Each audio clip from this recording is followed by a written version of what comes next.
Let's just start with current events, and I'll ask an open-ended question. What is going on in New Jersey?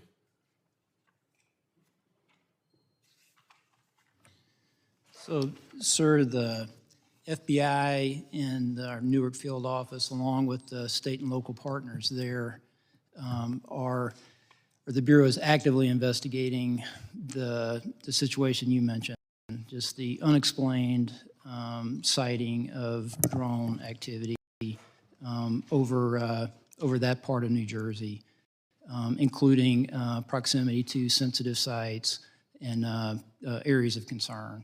So we do not attribute that to an individual or a group yet. We're investigating, but I don't have an answer of who's responsible for that, of one or more people that are responsible for those drone flights. But we're actively investigating. What the Bureau has done to aid our state and local partners is what we generally do, enlist the help of the interagency, enlist the help of the public. There's a tip line there, that 1-800-CALL-FBI, tips.fbi, for information from the public that could help us resolve this. It is concerning. Is the public at risk? Is public safety at risk? Are we concerned that there are nefarious intentions that could cause either national security or a public safety incident that would put Americans at risk? There's nothing that is known that would lead me to say that, but we just don't know, and that's the concerning part. I think the fact that we have these unknown drones, UASs, that are flying over either critical or sensitive facilities is exactly why we're having this hearing. And Mr. Jones,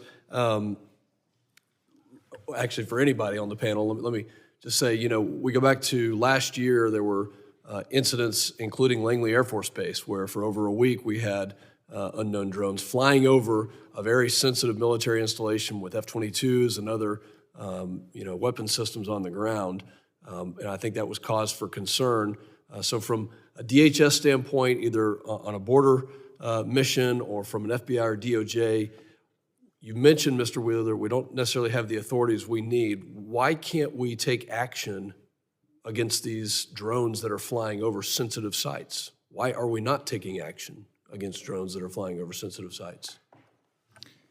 So authority exists to mitigate a UAS in flight when authorized, and that could certainly apply to a sensitive site. I would be a little measured in speaking for the Department of Defense for those sites that are in question here.